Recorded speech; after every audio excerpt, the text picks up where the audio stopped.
Estamos começando mais um Growthcast, o podcast oficial da Growth Machine. No episódio de hoje, a gente vai bater um papo sobre como estruturar uma empresa de alto crescimento e, para isso, eu trouxe aqui o pai do termo máquina de vendas no Brasil, Edson Rigonati, meu mentor. Cara, que honra poder bater esse papo contigo e que felicidade te encontrar, cara. Sinceramente, velho, muito obrigado pela tua disponibilidade. Prazer enorme estar aqui com vocês. Estava com saudade de você. Faz tempo que a gente não grava nada. Não é, cara? Então, eu tô assim animadíssimo para trazer as novidades do mundo de crescimento aqui para vocês. Cara, que legal. Junto comigo, Leonardo Alexandre, sócio da Growth Machine, Head de Acquisition. E aí, Léo? Cara, esse episódio aqui vai ser uma aula, né? Cara, eu tô assim. Só pra vocês terem. Só pra eu, assim, dar um background.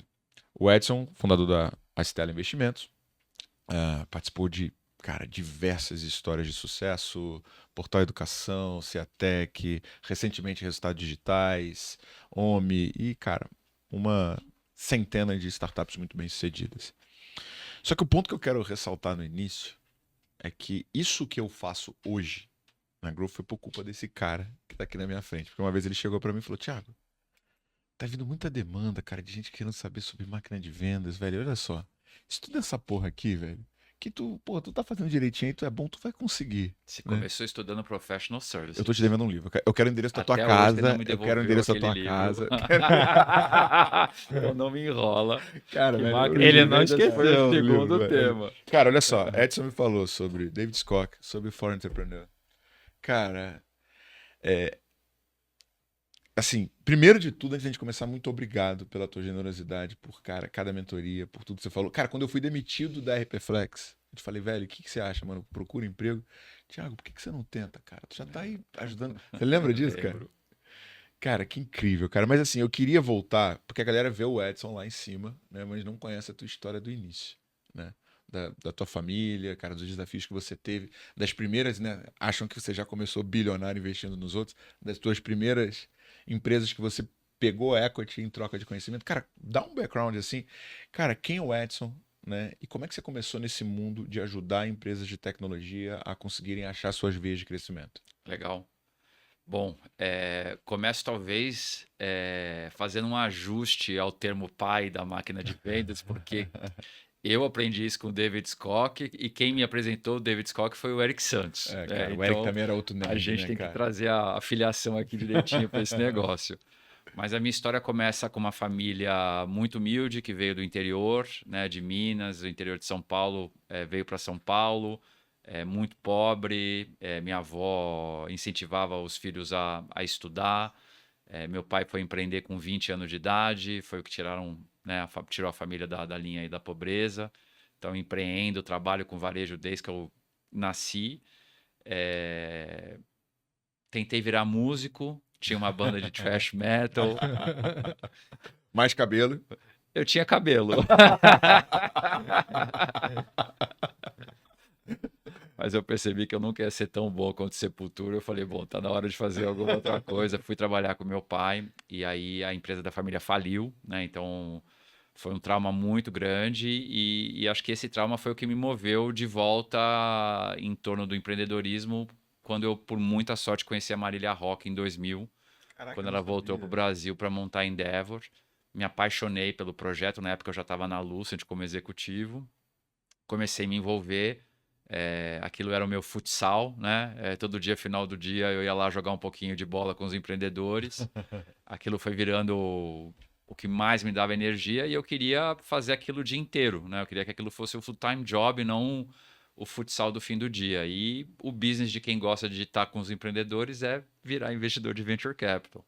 E foi aí que a Laura, que na época a gente estava no mercado financeiro juntos, teve a brilhante ideia da gente montar a Stella em 2008, na época que a gente jogava futebol com bola de meia, né? Era tudo Inclusive, Venture mato, né, Capital era cara? várzea. inclusive, se puder explicar o que que é esse termo, né, para nossa audiência, O que que é o alguns tal podem não desse saber. venture capital? Ah, Essa palavra bonita. essa palavra bonita tem várias traduções, né? Mas eu acho que o capital empreendedor talvez seja o termo que eu acho mais legal. Venture Capital é uma atividade humana que sempre existiu, né? Os primeiros registros que a gente tem desse tipo de atividade é no Japão, na caça das baleias. Sério, Então, que legal. seríssimo. Ali da Idade Média, né? Então, aquela coisa de que algumas vilas saíam para pescar, umas vilas voltavam com um monte de peixinho, outras voltavam com uma baleia, que era o unicórnio, né? É o unicórnio marítimo da época. E foi aí que a humanidade começou a aprender com essa coisa que hoje a gente vive no mundo da música, né? Então, tem de cada 1000 meninas que querem cantar, só tem uma Anitta. De cada 1000 escritores que querem escrever um sucesso, só tem um Paulo Coelho. De cada 1000 meninas que querem ser modelo, só tem uma Gisele Bündchen. De cada 1000 atores que querem fazer um filme incrível, só tem um Rodrigo Santoro. Né? Então, assim, tem várias atividades humanas que têm essa mesma característica, de um monte de gente tentando e poucos conseguindo chegar lá. E o Venture Capital, o capital empreendedor, é o segmento da indústria do mercado financeiro que financia esses malucos, Em essas troca malucas, troca de uma participação, em né, e uma troca de uma aposta de que lá na participação. frente vai valer muito, né? Exatamente. É como quem financia artista, quem que financia pintor, escritor, é a mesma atividade. E, assim, você tem uma experiência relevante em vendas, mas eu sei que o Eric também, né? Tipo, ele tinha aquela, a gente já conversou sobre isso, aquela cabeça de engenheiro, de tentar, né, achar o código, né? Mas assim, antes do Eric e da RD, você ajudou algumas empresas de tecnologia barra EdTech a acharem suas veias, né? Cara, conta um pouco como é que foi esse teu primeiro passo, né? Porque eu entendo que isso foi muito relevante para o que você fez em seguida, né? Muito. Cara, acho que tudo começa com meu pai, né? Então, assim, acho que eu aprendo vendas desde o... Acho que o primeiro curso de vendas que eu fiz na loja, eu tinha 7 anos. Caraca. Eu era muito introvertido, né? Então, assim, para mim sempre foi uma dificuldade falar com pessoas. E aí meu pai começou a me colocar para fazer cursos, né? Então, desde muito cedo eu fazia cursos de vendas. Quando eu me formei nos Estados Unidos, eu fiz MBA em Colômbia. Eu fui trabalhar na Lucent. Eu passei um ano aprendendo venda consultiva. E aquilo foi a base, digamos assim, filosófica. Então, eu sempre tive essa coisa de que tá com problema, vende que passa. Tudo na vida Resolve em se venda. resolve vendendo alguma coisa. E eu comecei a me especializar no assunto. E acho que quando eu comecei a desenvolver essa atividade de investir em empreendedores, eu já sabia que essa era a principal veia. E a relação com o Eric, a relação, né, com esse conteúdo que estava vindo lá dos Estados Unidos, trazia o embasamento teórico para fazer isso de um jeito diferente, né, que era sair do Somebody Love e ir para aquela coisa da engenharia de produção. Então, isso foi muito útil para a gente e acabou virando a nossa marca registrada. E, assim, como é que você começou um fundo, né? Tipo assim, de onde você tirou essa grana e como é que você fez assim, teus primeiros investimentos ou como é que você criou o teu primeiro equity dentro desse processo? Com professional services, vendendo consultoria, né? Você trocou Então, conhecimento por por participação. equity, exatamente. A gente tentou captar um fundo em Inclusive, 2008. se puder explicar o que que é equity. Boa. A gente tentou captar um fundo ali em 2008, 2009, mas não conseguimos Então não nem tinha eu nem a histórico, não Laura, não tinha tinha, nada. né, ninguém queria, ninguém entendia o que era isso. E equity é basicamente um pedaço de papel que te dá direito a investir numa empresa, a ter uma participação societária, né? Então talvez a tradução mais ao pé da letra é um título, né? Uma ação de uma empresa. E como é que, tipo assim, o que que você entende que e a gente pega isso com muita frequência, esse desafio mais frequente, né? Porque você fala normalmente com empreendedores de alto potencial, de alta performance, né? São empreendedores que você enxerga um brilho, alguma coisa, uma característica que se diferencia dos demais, mas normalmente com uma skill mais técnica do que comercial, né? E um desafio muito grande. Cara, o que que eu percebo que a galera erra muito? A galera quer ir logo para a ferramenta, quer ir logo para a tecnologia, sem ter entendido o canal, sem ter entendido o cliente.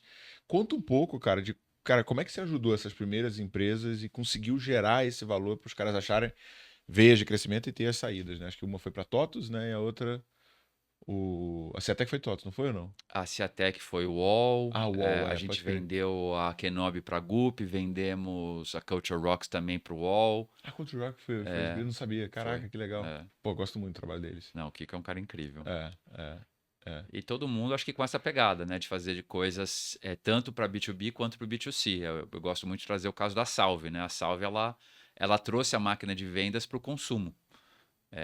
Ela fez o que a RD fez para as pequenas e médias empresas, ela fez isso para para as meninas, para as pessoas que buscam algum tipo de cuidado com pele através de conteúdo orgânico, né? Então, o mesmo princípio que a gente usa para SaaS serve para consumo digital, serve para qualquer atividade. E o que você entende ali que é a base central para o empreendedor que está perdido, que não tem máquina, que não tem algo replicável, que é o ponto que a gente precisa prestar atenção e que você acredita que você mais fez diferença nesses caras?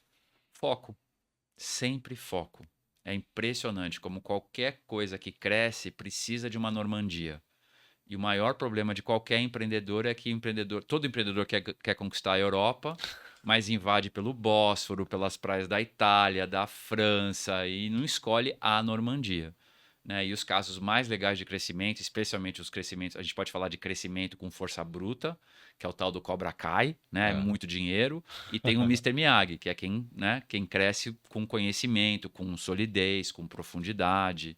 É, Nesse caso, sempre falta uma Normandia, sempre falta escolher uma praia, conquistar aquela praia, para daí avançar para o resto da Europa. Hoje em dia, com Covid, ficou mais fácil explicar isso do ponto de vista biológico, mas biologicamente é assim que o crescimento funciona, né? Então, assim, uma pandemia só acontece quando um morcego infecta um chiqueiro inteiro. Se o morcego infecta só um porquinho em cada chiqueiro, a doença nunca chega na vila. Então, tudo tem que ter o tal que a gente chama hoje de Atomic Network, né? Que é um círculo pequeno onde eu vou, uma praia que eu conquiste, e aí eu vou, né, replicando aquilo. Então, a história do Facebook, o Facebook não começou com um site para 60 países em 35 línguas. Começou com um aplicativo dentro de Harvard, conquistou Harvard, aí fez Yale, Columbia, Chicago, aí foi expandindo. O Uber começou num CEP, o Airbnb começou num bairro, né? A RD começou com um tipo de cliente, a OMI com um tipo de contador. Então, é sempre começar com uma coisa muito pequena, um nicho, conquistar aquele nicho e aí replicar. Cara, uma outra coisa que eu percebi, em especial, e isso ajudou muito a gente, né? Porque a gente foi meio que validando e fazendo, é a tua famosa planilha do Blitzscaling Maturity Model, né? É, você foi sempre se. Eu percebi corrija se eu estiver errado, que na tua cabeça foi, velho, eu preciso de duas coisas. Eu preciso entender qual que é a estrutura que o cara tem que executar para evoluir, e eu preciso ajudar ele a enxergar onde ele tá, né? Cara, explica um pouco assim de como que surgiu essa ideia e o que é, né, esse modelo que vocês aplicam nas empresas que vocês selecionam para ser sócios. A gente juntou, né? Assim, acho que talvez a coisa mais legal é que eu costumo dizer para os meus filhos, né? A Nicole está com 20, o Enzo está com 15, que do mesmo jeito que na minha geração a gente ia para a faculdade e aprendia administração estudando Taylor e Fayol, né? Essa próxima geração vai viver um mundo de negócios com Steve Blank, com Eric Ries. Então, assim, o amálgama Osterwalder. o Osterwalder. Então, assim, o conjunto desses filósofos é que eu acho que forma o nosso pensamento, que são as estruturas do pensamento do que a gente sabe do que é criar uma organização. E aí uma organização pode ser uma startup, pode ser uma empresa, pode ser uma consultoria, pode ser uma ONG. Né? Então, assim, a humanidade chegou num ponto onde o grande herói da nossa era são os empreendedores. De startups, de movimentos sociais, de qualquer coisa que você puder imaginar, porque nunca foi tão barato empreender na história da humanidade. Então, a Foi gente tão tem acessível, né, muito. cara? Então, é acessível, é barato e tem conhecimento. A gente só usou, a gente só pegou esse conhecimento que já existe por aí, a gente juntou naquele amálgama lá, que é o arquétipo do crescimento. Até hoje é um dos posts mais lidos no nosso site, que tem um pouquinho de várias coisas que juntos ajudam qualquer empreendedor em qualquer estágio, no primeiro dia, no 100º dia, no primeiro ano, no segundo ano, a ter referências do que acontece. Porque no final das contas, as jornadas são muito parecidas. Né? A gente sabe hoje, estava fazendo aquela analogia com a música, com a Anitta, né? De cada 1000 meninas, só tem uma Anitta. O que acontece com as outras 999? Fracassam? Não. Tem gente que grava uma demo, tem gente que grava só um disco, né? Tem gente que fica famosa aqui no Brasil, mas só tem uma grande unicórnio. O que acontece com isso? 25% das empresas que não viram o tal do unicórnio dão errado por questões de time. Sério? Então, sério. Então, assim, uma menina que quer cantar, nunca cantou na vida. Qual que é a chance dela virar cantora? Zero. Zero. A não ser que tenha um talento nato. Mas assim, numa primeira entrevista, uma pessoa cantando, você sabe se ela tem talento ou não tem talento, né? Então, 25% é talento nato, talento humano. Tem ou não tem jeito para fazer aquilo? Tem gente junto com aquela pessoa para fazer aquilo ou está fazendo sozinho?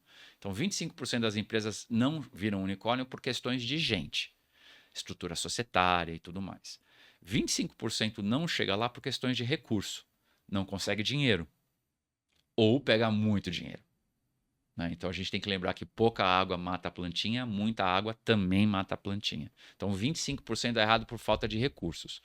25% dá errado por questões sociológicas, que é o tal do blitzscaling, porque toda empresa, toda organização começa com uma família, 2 pessoas, 4 pessoas, 6 pessoas, dá certo, vira uma tribo. 15 pessoas, 30, 40 pessoas. Deu certo, vira uma vila, 150, 200 pessoas. Dá certo, vira uma cidade, dá certo, vira uma nação. Muitos empreendedores e empreendedoras não conseguem deixar de ser pai de família e virar cacique. A cacica não consegue virar prefeita, a prefeita não consegue virar presidente. E aí a empresa vai desmoronando. Então 25% é isso. E 25% é produto. Quando a gente começa alguma coisa, a gente nunca sabe se as pessoas vão querer aquilo que a gente está oferecendo ou se alguém vai fazer melhor que a gente. Então, assim, esses são os riscos. A partir disso, você sabe que todo mundo vai passar mais ou menos pelas mesmas coisas, em segmentos diferentes, com modelos de negócio diferentes, mas os percalços são sempre muito parecidos. 50% já tá nas pessoas, né? Porque um é o dono Total. e outra parte É é quem tá com ele. 50% são pessoas. E, assim, só pra gente fechar esse termo do Blitzscaling, cara, esse livro é incrível, você também que me falou dele, primeira vez, né? E o Reid Hoffman lá com, como é que é o nome do chinesinho? O Andy. Eles mostram um modelo, né, onde você se preocupa menos com o curto prazo, né? Então o PayPal, por exemplo, fazia transações financeiras perdendo dinheiro porque ele acreditava que se ele conseguisse percorrer aquela curva de aprendizado, ele ia ter um ativo muito grande, que lá na frente ele ia conseguir chegar num custo que faria sentido e fazer o negócio valer. E você tem uma coisa que você fala muito, que é do triple, triple, double, double, double. O que é esse conceito e por que uma empresa, para se tornar um unicórnio e valer tanto, precisa percorrer? Por que é tão difícil fazer essa jornada? Cara, pergunta animal. Essa é a velocidade hoje, digamos, da tropa de elite, né? Então, o que é o triple, triple, double, double, double? Geralmente demora 1 ou 2 anos para a empresa chegar em 1,2 milhões de dólares de faturamento, de ARR, e aí eu triplico, triplico, dobro, dobro, dobro. Então, isso quer dizer que a partir do 1,2 milhões de dólares ano de faturamento, 5, 6 milhões de reais, depois de 5 anos eu tenho que chegar em 100 milhões de dólares de faturamento anual, 500 milhões de reais de faturamento. Então, essa é a velocidade da tropa de elite hoje. Então, se eu quero ser um empreendedor de tropa de elite, esse é o tempo da corrida. Então, a analogia que eu uso é se eu quero ganhar medalha de ouro na próxima Olimpíada em 100 metros, quem que é meu benchmark? O Usain Bolt. Então, triple, triple, double, double, double é o Usain Bolt do crescimento. E está ficando cada vez mais rápido. Já tem empresa fazendo quadruplicando, quadruplicando, triplicando, triplicando. Sério? Sério. Então, assim, por que está ficando cada vez mais rápido? Porque as pessoas estão aprendendo cada vez mais as melhores técnicas de marketing e vendas. Então, quanto mais puro é o produto, ou quanto mais pensado em marketing e vendas é o produto, que é o que a gente chama de PLG hoje, né, que é o tal do Product Led Growth, eu já engenheiro, já arquiteto o produto pensando em marketing e vendas. E aí eu vou usando as melhores práticas do que a gente tem hoje de geração de lead, de nutrição de lead, de fechamento de vendas, para em qualquer cenário criar a máquina de vendas mais eficiente possível. Você já viu alguém fazer isso no Brasil? Não. Dólar não, né? Não. Melhor quem fez mais quer dizer, já teve algumas empresas, são poucas empresas. Acho que o melhor caso no Brasil ainda é o Nubank. Ainda é o Nubank. Ainda é o Nubank. E esse é o grande desafio do Brasil. Conhecimento de máquina de vendas. Porque o top quartile de crescimento brasileiro, Nubank, a RD, a OMI, nos Estados Unidos, essas empresas são normais. No meio. Caraca. Não são o top quartile americano. Mas onde que tá, cara? É mercado? É pessoa? Onde é que tá, cara? O que que tá faltando? Você acabou de listar, na minha visão, as duas grandes hipóteses. Ou falta mercado, ou falta inteligência. Eu gosto de acreditar que falta inteligência, porque tem grandes empresas que crescem rápido no Brasil. Cara, você uma vez me falou que o Sem Parar era um unicórnio, né? Em teoria, sim. Mas é uma empresa tradicional. É tradicional, né? Uma questão societária diferente.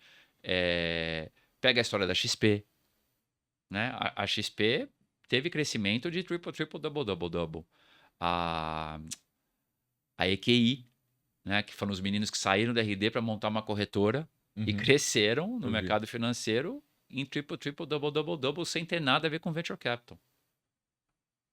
E você acredita que para fazer isso é obrigatório ter capital de risco ou não? Não, É de jeito obrigatório ter nenhum. investidor? Tô dando 2 tiros de canhão no meu pé, né?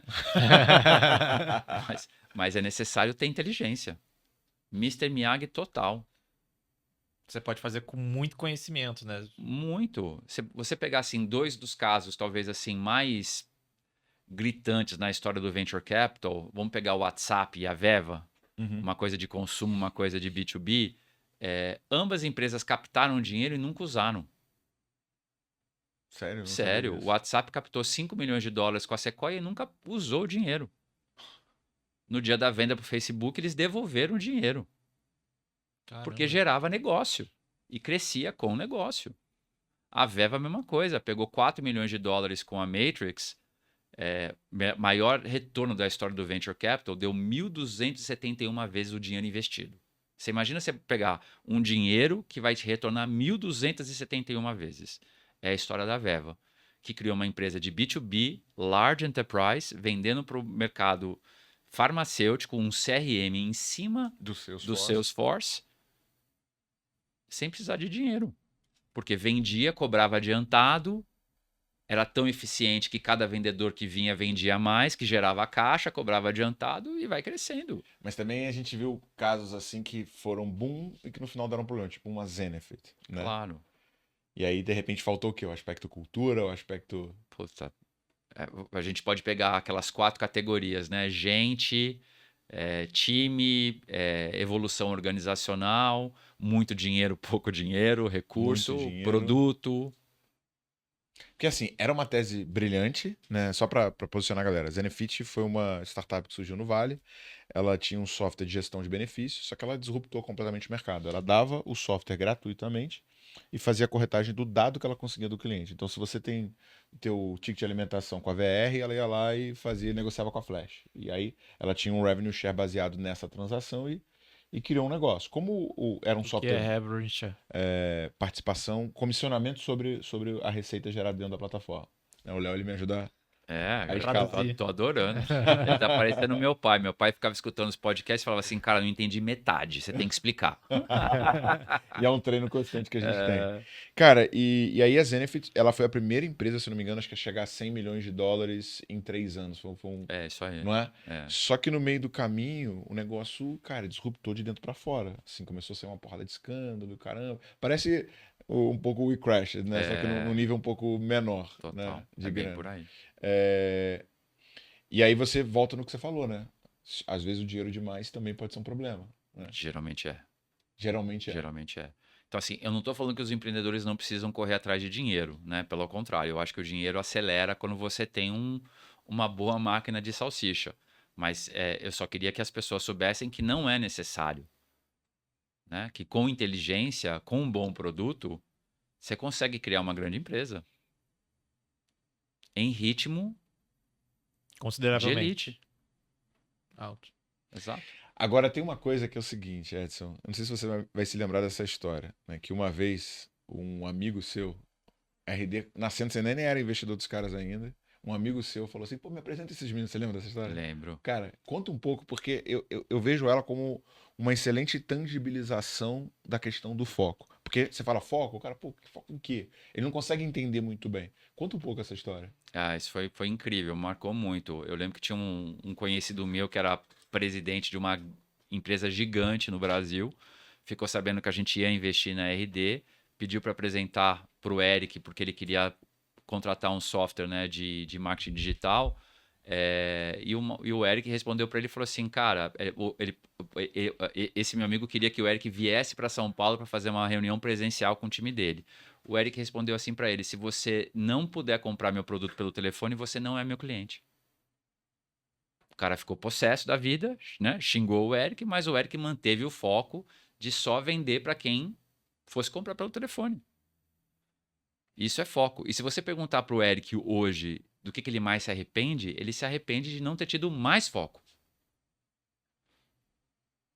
E aí, só pra gente entender, né? Porque contando assim, a pessoa, imagina, beleza, mas RD, cheio de dinheiro. Não, cara, os caras estavam no início, né? É, O Eric não tinha grana, não, contando ali moeda, né? ele tinha fé.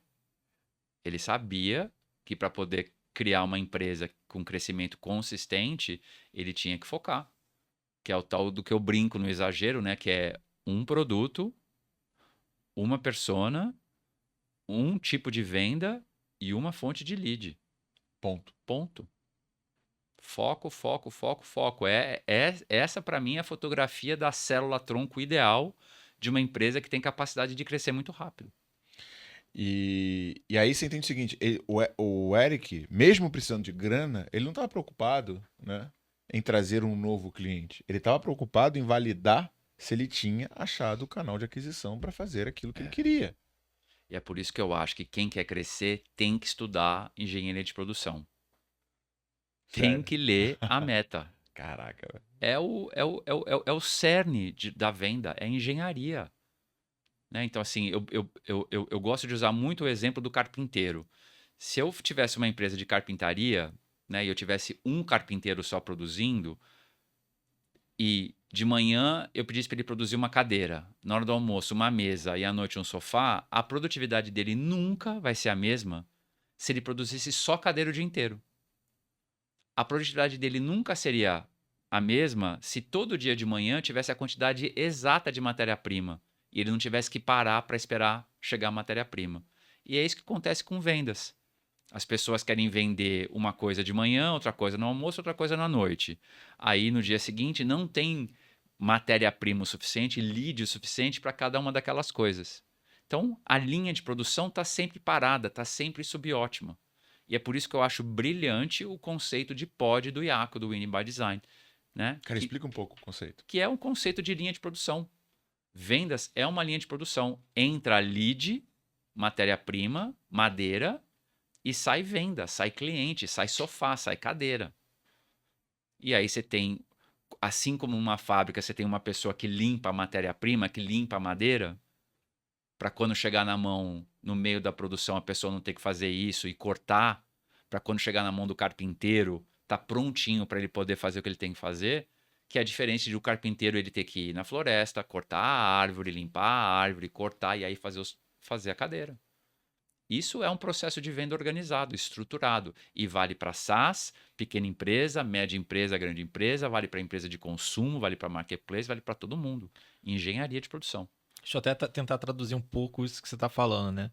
Hoje a gente sabe que tem muitos empreendedores que estão ouvindo que fazem a função de ser o dono da empresa, o vendedor, um pré-vendedor, né, que faz o agendamento, simultaneamente. Ou seja, ele está quebrando esse ciclo que você está falando, que é ter cada pessoa na sua caixinha fazendo de maneira especializada. Exatamente. E aí, assim, a pergunta que eu mais recebo é como é que eu saio desse dilema, né? Então, assim, eu só saio desse dilema se eu souber a capacidade produtiva daquela hipótese. Então, assim, eu só consigo contratar um vendedor se eu souber que a cada 12 leads eu consigo fechar uma venda. Aí você consegue ensinar um vendedor a ir lá e pegar 12 leads e fechar a venda. Aí você faz isso 1 mês, 2 meses, você fala, opa, já posso contratar o segundo vendedor. Vou ter 24 leads todo mês? Não, opa, agora eu preciso contratar uma pessoa para fazer geração de demanda. Aquela pessoa é Exatamente. contratada, ela está gerando 24 leads por mês, está mantendo os 2 vendedores produtivos, ótimo. Está na hora de eu contratar mais 2 vendedores e mais um originador de demanda. Opa, né? Agora estou com 4, estou gerando a quantidade de leads, mas está demorando mais. Está na hora de contratar um BDR no meio do caminho, para nutrir, para limpar a matéria-prima, para chegar a bola ali para o Ronaldo, que é o vendedor, né? E marcar gol mais fácil. Cara, uma história interessante, tem muito a ver com o que você está falando.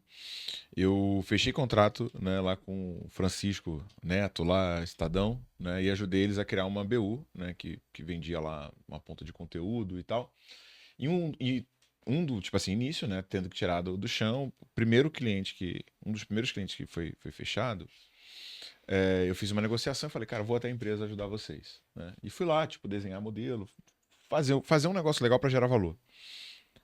Cara, quando eu cheguei, né, por coincidência, não vou falar o estado que ele ficava, mas era um escritório de uma startup. Tipo assim, o escritório dele era o mesmo escritório comercial de uma startup que cresceu pra caramba e que usou aquele espaço. Só que quando eu fui pela primeira vez nessa startup desse meu amigo, gente pra tudo que é lado, aquele negócio. Quando eu fui ajudar essa empresa, era uma empresa que estava usando assim um terço do espaço e muito vazio, com várias baias vazias.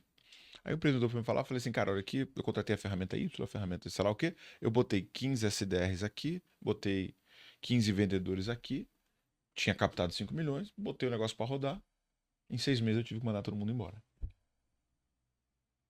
E acabou o equity e o cara foi diluído. Né? Acabou o capital e o cara foi diluído. Por quê? Porque as pessoas, elas confundem exatamente esse princípio que você acabou de explicar. Não é o quanto que eu tenho para gastar que vai definir minha velocidade de crescimento. É o quanto que eu aprendo o meu motor, o quanto que eu consigo ser eficiente, e a partir do momento que eu entendi o meu modelo de eficiência, agora eu posso duplicar. É isso aí. É gargalo. Todo dia você tem que endereçar um gargalo diferente. Não dá para construir uma fábrica sem você endereçar um gargalo por dia. Você tem que saber aonde no seu processo você está tendo mais problema para ir Exatamente. lá e otimizar. É isso aí. Aí você vai pro próximo. Cara, você me falou um número assustador de quanto que você remunerou seus cotistas, né? Eu não sei se é uma percepção minha, né? Como a gente fica muito perto e eu fico lá, tipo, babando em tudo que você faz, mas eu acho que você tem uma taxa de assertividade superior à do mercado, né? E você tem uma característica, que eu já vi gente reclamando de você, que você não... a pessoa falou assim, não, cara, eu não quero namorar, eu quero casar, né? Porque você tem um processo seu que você aposta muito no empreendedor, você começa a construir ali, não sei se eu estou certo, mas é uma percepção externa, um relacionamento, entender, dar uns deveres de casa, ver a resposta, até que finalmente você traz para dentro. E eu percebo que você não agrega apenas dinheiro, né? Você agrega framework, conhecimento, modelo, que talvez são coisas que o cara precisa mais do que dinheiro e ele muitas vezes não sabe, né? Cara, primeiro, Edson, por que que você faz dessa forma? E se você fosse botar um ponto assim, né? Onde é que tá a tua maior assertividade? Eu te sacanei te chamando de Midas, né? Mas por que que você acha? E tá certa essa minha percepção ou não? Tá, porque a gente tem essa característica de querer ser Mr. Miyagi e não Cobra Kai. E tá tudo bem. Tem gente que vai se dar bem sendo Cobra Kai, tem gente que se dá bem sendo Mr. Miyagi. O importante é você se respeitar e você procurar pessoas que sejam aderentes ao teu estilo de ser. Né? Então, assim, um estudante Cobra Kai nunca ia se dar bem numa academia do Mr. Miyagi e vice-versa. Isso E aí. tá tudo É bem. cultura. É cultura, é jeito, é estilo. Não tem bom, não tem ruim. É jeito. Tem jogador, tem técnico, né, que gosta de fazer preleção e tem técnico que gosta de preparar a equipe para jogar bem. Né? Você tem Tites e você tem Felipões. Dá pra falar o que é melhor, o que é pior? Ah, tem gente que gosta mais disso, tem gente que gosta mais daquilo. Mas são filosofias diferentes. E aí o importante é sempre você, empreendedor com certo estilo, estar com investidores daquele estilo e vice-versa. E indo na sua assertividade, qual é o elemento que você acredita que te fez encontrar Marcelo Lombardos, Eric Santos, RDs, Omies e tantas outras aí que passou pela Stella? Onde você acha que tá isso, cara? Acho que nessa busca por alinhamento, eu queria as mesmas coisas que eles queriam, né? Que é jogar bem, assim, de novo, eu venho da música, né? Então, assim, eu adorei quando, num podcast, uma vez eu perguntei para um investidor nosso, estava entrevistando ele no podcast, ele falou assim, não, porque eu acho que fundos de venture capital são que nem bandas. Eu falei assim, nossa, cara, que animal, que banda você acha que a Stella é? Ele na hora falou assim, The Police, né? Eu falei, cara, Você é o Sting. obrigado, mas é exatamente isso. E tem banda que é Ramones. E tá tudo certo, ninguém tocava nada no Ramones. Nada, zero. Então, assim, quem é músico e gosta de ser virtuoso, nunca vai montar uma banda como Ramones, não vai fazer sucesso como Ramones. Mas tá tudo certo, Ramones é uma mega banda, puta som legal, adoro. Também. E tá tudo bem, né? Então, assim, deixa eu ser The Police e seja feliz você com Raimundos. Tem aquela música brasileira que diz, né? Como é que é? Desculpa porque eu não toco Raul. Né? Pô, então tá tudo certo.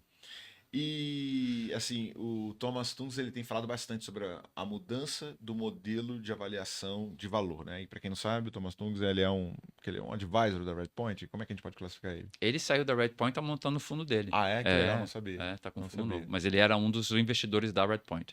E é um cara que tem um blog também genial, Genial. né? E, cara, vários insights, assim, muito Incrível. legais. Cara, o que você tá vendo, né, nessa mudança, né? Tipo assim, primeiro, cara, bolsa caindo, menos IPOs, cara, alguns layoffs chamando bastante atenção, e o pessoal fala, né, quando chega nos gigantes é sinal de que já foi tudo que tinha pra ir pra baixo, né? Cara, Muitas demissões em massa. qual que é a tua leitura, né? Múltiplos menores, qual que é a tua leitura desse momento? Ciclos. Né? Eu publiquei a nossa carta de gestão aí na segunda-feira, convido vocês a ler. Eu chamei a carta de Como uma Onda no Mar. Ciclos. Vai e volta, né? Eu adoro o Warren Buffett, que ele fala que você só sabe realmente se as pessoas são bonitas na maré baixa. Porque na maré alta, todo mundo tá lindo. bem, lindão. Né? Então, assim, se você entra no mar e não entra sabendo que tem maré, alguma coisa tá errado com você, não com a maré. Né? Então, macroeconomia é cíclico, ciclos tecnológicos são cíclicos. A história se repete, né? Então, assim, eu gosto de usar muito a Carlota Pérez como exemplo. Ela mapeou 5 grandes ciclos tecnológicos nos últimos 250 anos. Revolução Industrial, Revolução do Vapor, do Aço, Automóvel e Transistor. Cada uma dessas revoluções dura mais ou menos 75 anos. Você tem 20 anos de corrida ao ouro, de capital especulativo, 2 grandes crises globais e aí 30 anos de produtividade global advindos daquelas tecnologias que agora são produtivas. Então, assim, se repete. São ciclos de tecnologia, ciclos de liquidez, falta de liquidez. Então, assim, você tem que saber que eu estou na maré, qual que é a lua de hoje e qual que é a lua de amanhã. Né? Então, assim, eu acho que é básico.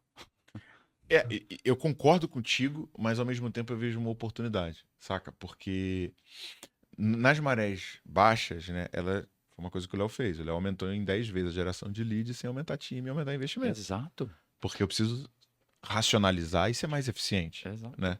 E outra característica que a gente fez na Growth, cara, a gente entrou na pandemia com 20 pessoas e saímos com 60.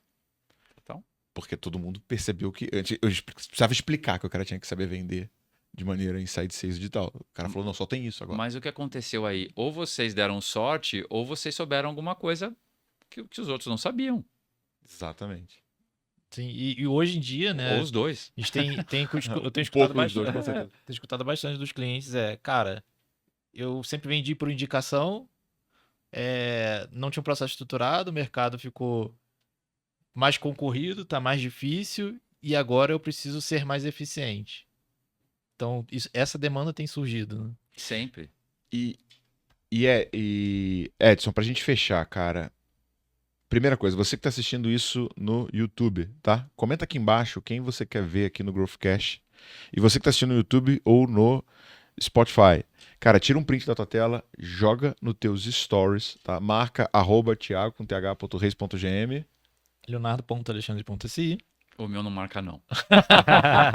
A Estela. Marca a Estela. Você vai receber um presente meu, tá? Direto na tua DM, já tá automatizado, você vai receber uma coisa bem legal. Edson, segundo a Endeavor, somente 1% das empresas consegue crescer mais de 20% ao ano durante 3 anos consecutivos. Então a gente entendeu que o crescimento é algo complexo, é algo pouco acessível.